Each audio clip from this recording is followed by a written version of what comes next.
Lo que no va a poder evitar es que yo aproveche el tiempo que tengo para hacer más preguntas a las que pensaba. Sí le aclaro una cosa, porque parece que a alguien le ha molestado que yo me riera. Me reía únicamente porque antes estaba haciendo el señor Granados alusión a que nos ciñéramos al tema de la corrupción, y me parece que esto, justo ceñirse al tema de la corrupción no es. En cualquier caso, le aclaro, señor Granados, que mi posición... Perdone, señor Granados, no cumpla con su palabra, Perdone, siquiera una vez. perdone un Usted ha dicho que no me va a contestar, no me conteste. Lo que ha pasado hoy en el Congreso es historia pura. Un corrupto del PP ha intentado hacerse la víctima y ha acabado siendo devorado en directo. Francisco Granados es consejero madrileño imputado por cohecho, blanqueo de capitales y organización criminal. Se sentó frente a la comisión con aires de mártir, de víctima política, y en menos de 5 minutos fue reducido a polvo por un Oscar Matute absolutamente desatado. El diputado de Bildu no solo lo desnudó política y moralmente, sino que lo dejó sin argumentos, sin escapatoria, sin excusas. Granados, el mismo que decía en televisión que había que expulsar a los corruptos del país, ha tenido que escuchar cómo se le recordaban sus millones en Suiza, sus chanchullos con Marjaliza y sus anotaciones que apuntaban directamente a la financiación ilegal del Partido Popular. Intentó escudarse en ETA, en el dolor ajeno, para no responder, pero Matute le devolvió el golpe con una verdad demoledora. Jamás he aplaudido la violencia, pero usted se llenó los bolsillos mientras hablaba de ética. Prepárate para ver cómo se rompe una máscara en 1000 pedazos. Esto no es política, esto es justicia en directo. Y no te lo podés perder. El Grupo Parlamentario Mixto tiene la palabra el señor Matute. Sí, buenos días. Buenos días, señor Granados. Sí. Señalaba usted al principio, creo, una de las primeras respuestas a alguno de los que le ha interpelado en primer lugar, que tenía la sensación, tenía la percepción de que esta comisión solo pretendía lapidar al Partido Popular. Creo que lo he señalado así, ¿no? Yo había copiado dilapidar, pero creo que es más correcto lapidar. Pero ¿no cree usted que su imputación, hasta el momento solo imputación en la trama púnica, donde la acusan de cohecho, blanqueo de capitales, tráfico de influencias y hoy pertenencia a organización criminal, contribuye más a lapidar al Partido Popular que lo que podamos hacer en esta comisión? Mire, señoría, yo le tengo que decir algo. Mire usted pertenece a un partido político. Yo me afilié al Partido Popular hace muchos años. Decidí dedicarme a la política de manera profesional el día que asistí a una manifestación en el País Vasco en la que, cuando estábamos allí, asesinaron a un compañero mío de partido. Y desde ese momento decidí, le asesinaron a sangre fría. Lo voy a decir ahora. Y desde ese momento decidí dedicarme a la política. Yo, señoría, dado que usted... Por favor, les pido que no entren ustedes en diálogo. Gracias, señora presidenta.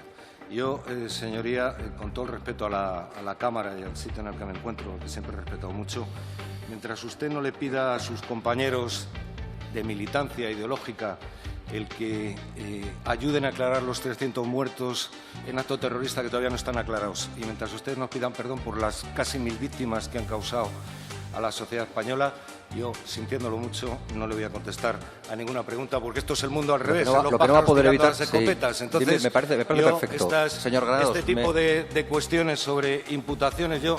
Bien, ha como terminado. no soy como ustedes, yo voy a ir a dar la cara al juzgado siempre que sea necesario. Sí. Intentaré defender mi inocencia en todos los foros que sean necesarios. Pero, desde luego, yo a ustedes, evidentemente, no les voy a hacer el caldo gordo, no puedo. Sí. Tendría que volver a nacer. Así que, si me disculpa, señoría, yo lo siento mucho, porque no tengo nada personal en contra de usted, pero por lo que representa, no. Nada más, porque no le conocía. He tenido que preguntar al presidente de qué partido era.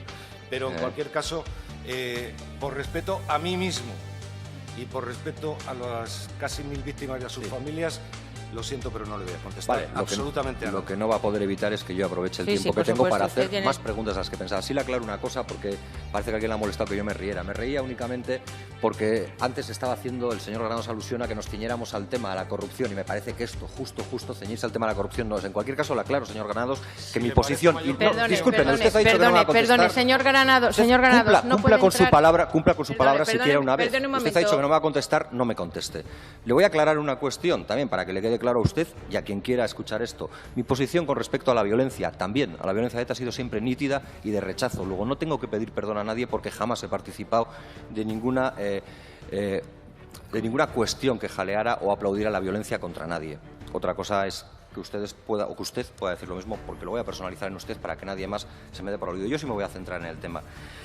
Usted señalaba que tenemos redactadas las conclusiones y lo decía que se basa en su opinión que en cualquier caso tendrá que convenir que está un poco puesta en entredicho también, porque usted, aparte de todos esos cargos públicos y políticos que le han señalado y que usted ha ratificado, también ha sido un asiduo de los medios de comunicación, incluso tertuliano. Y ha llegado a decir cosas como la siguiente, en el 2013, que el 99% del Partido Popular son tan honrados como yo. Ahí queda, para la hemeroteca. Luego ya, cuando el juicio determine, veremos en qué lugar deja esto a cada cual. Pero ha llegado a decir más cosas. Ha llegado a decir en el Cascabel, donde era asiduo, creo que hasta con carácter, digamos, de tertuliano, en 13TV, que hay que sacar del país a los sinvergüenzas corruptos.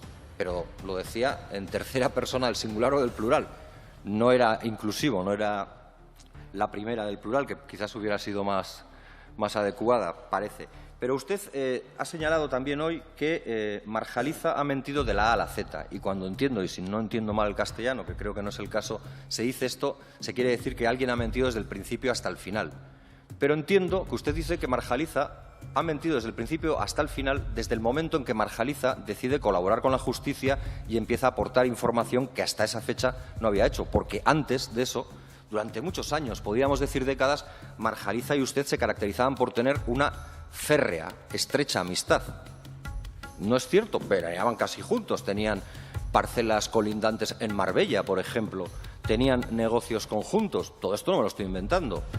Han participado, y hay audios, en grabaciones donde se hablaba con alegría de conceptos muy éticos, deben de ser estos como los bolquete de putas y cosas por el estilo. No, reuniones en las que usted está presente. Pero bueno, que ya entiendo que con todo esto que estoy diciendo ahora fastidia tener que agarrarse a la palabra de no tener que contestar, pero yo voy a seguir diciéndolas. Usted, el señor Marjaliza dice que usted le señala que Florentino habla con Esperanza Aguirre para que le cesaran cuando usted era consejero de Transportes. Y que esto lo hace porque usted ha decidido dar espacio en las licitaciones de contratos públicos a empresas medianas y, por tanto, romper una especie de monopolio o de control que podían tener las grandes empresas como OHL, con la que usted ha tenido una estrecha relación, por lo menos con el yerno del presidente de OHL, o con ACS, que es la empresa de Florentino. Si uno comprueba los datos de licitación mientras el tiempo que usted estuvo de consejero de Transportes, se encuentra con ACBI, que aparece en los papeles de Bárcenas, se encuentra con San José, Teconsa y Vegar, que son empresas medianas y que podrían justificar la veracidad del argumento o de la frase que Marjaliza le atribuye a usted y que motiva ese supuesto cese para luego pasar al lugar en el que pasa. Ya le han comentado lo de el ansia pirómana que le entró un día y a poder ser que hubiera niebla, o sea que yo tampoco voy a perder mucho más tiempo. Le han comentado también si es cierto que usted se repartió 3,6 millones de euros con López Madrid y con Marjaliza, lo que se viene a decir también en castellano, creo, ¿no? A pachas, o sea, a partes iguales, a 1.200.000 euros cada uno. ¿Usted recuerda haber licitado con ACS? Porque esto creo que no es delictivo, en principio. ¿Usted recuerda haber licitado con ACS, además de con las empresas con las que se puede constatar que licitó? Usted dijo en su momento que los famosos 960.000 euros del altillo de su suegro no tenían nada que ver con usted. Sin embargo, posteriormente usted los asume como propios. Y hay una cosa que me llama poderosamente la atención. En el ejercicio de su función pública usted ha ido dando lecciones de honestidad, de coherencia, de ética. Hoy incluso me ha intentado dar a mí alguna también sobre lo que tiene que ser los valores democráticos. Y sin embargo usted decidió llevarse el dinerito caliente para Suiza casi al momento de empezar a ser consejero de la Comunidad de Madrid. ¿Esto es compatible con el decoro, con la coherencia y con la ética que usted proclama y que exige a los demás? Pero tiene más cuestiones. Usted se acordará, yo casi me acuerdo ya también, y no sé si sería capaz de reconocerla, pero usted seguro que sí, a la famosa marca Moleskine y las agendas, porque le ha traído más de un disgusto. Cuando usted señala, vamos haciendo uso de un manejo del idioma mayor que del castellano, porque hace anotaciones en inglés y cosas por el estilo, cuando usted señala que hay 14 empresarios que aportan dinero al Partido Popular, ¿no cree usted que se rompe el argumento de la supuesta, de la no o de la inexistente financiación irregular con el Partido Popular? Usted ha dicho también hoy aquí que no se arrepiente, porque de lo único que no se arrepiente, de lo que menos se arrepentiría es de haber sido alcalde de Valdemoro. Usted es consciente de que le imputan que durante su mandato usted se llevaba entre 3.000 y 6.000 euros de cada vivienda que se construía en Valdemoro en época de expansión inmobiliaria y del boom inmobiliario. Si esa es la herencia que dejó a los ciudadanos y ciudadanas de Valdemoro, usted probablemente no se arrepienta, pero ellos muy mucho de haberle tenido siquiera un día como alcalde. Dicen de usted, o se les imputa también, que se llevaba entre un 10 y un 20% del negocio de adjudicación de suelo, que era la parte previa a la de la construcción de la vivienda.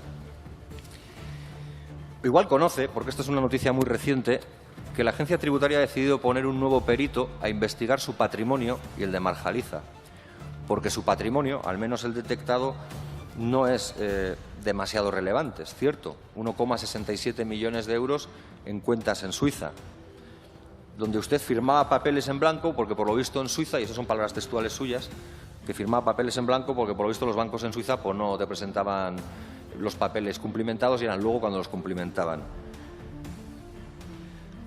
Usted, aparte de esto, señalaba que en este largo periodo vital bastante complicado que le ha tocado vivir en los últimos años, había descubierto lo que eran los compañeros de partido y los amigos y compañeros de partido. Y señalaba con cierto pesar o desánimo la decepción que le había generado un ministro actual del Partido Popular.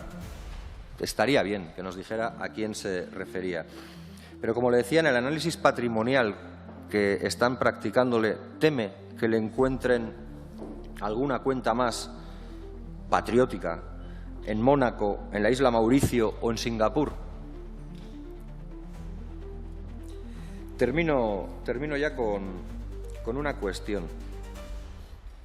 Si no existe financiación irregular del Partido Popular, como usted sostiene,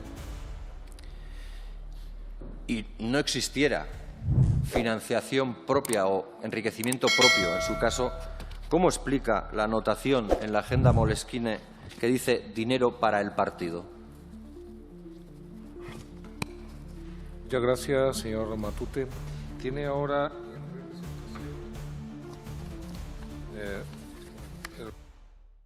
Francisco Granados ha salido hoy del Congreso mucho peor de lo que entró.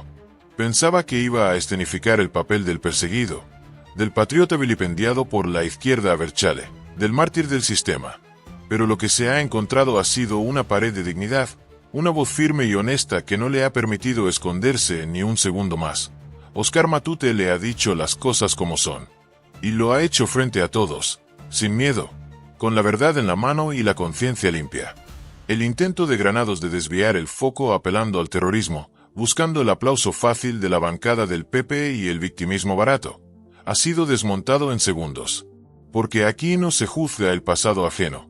Se juzgan los millones que escondía en altillos, las comisiones ilegales, las licitaciones fraudulentas, las amistades mafiosas con constructores y el saqueo sistemático de dinero público mientras se daba lecciones de moral en televisión. Granados no es una víctima. Es el rostro vivo de la corrupción estructural del Partido Popular. Y lo más grave es su desprecio por la democracia. Negarse a responder preguntas de un diputado electo, despreciar a una Cámara democrática, esconderse tras excusas emocionales, no es valentía, es cobardía pura. Es el reflejo de una derecha que cuando no puede manipular el relato, simplemente lo niega, lo grita, lo distorsiona o directamente lo censura. Pero esta vez no han podido. Esta vez han tenido que escuchar cómo se les desmonta el relato en su propia cara. Óscar Matute no solo le ha recordado los millones de euros que se movían a partes iguales entre él, López Madrid y Marjaliza. También le ha dejado claro que la justicia no es selectiva, que la verdad termina alcanzando a todos y que la dignidad política exige rendir cuentas, no esconderse detrás de un pasado que ni siquiera les pertenece. Lo que ha ocurrido hoy es un acto de memoria, de reparación, de dignidad democrática. Granados se ha convertido en la metáfora viviente del PP. Altanero, impune, corrupto y victimista. Y Matute ha sido la voz de todos los que están hartos del cinismo, de las cloacas, del robo con corbata. El Congreso ha sido testigo de una ejecución política sin anestesia. y el país entero ha visto cómo un imputado por corrupción trataba de dar lecciones, y acababa mendigando respeto. España no olvida. Y mientras Granados se revuelca en su prepotencia rota, hay una ciudadanía que aplaude a quienes, como Matute, siguen llamando a las cosas por su nombre. Corrupción es corrupción, y el que roba al pueblo, por muy trajeado que esté, sigue siendo un ladrón. Porque ya basta de impunidad. Porque el pasado no puede repetirse. Porque necesitamos políticos que no se callen ante la basura institucionalizada. Hoy, la verdad ha hablado. Y lo ha hecho en voz alta.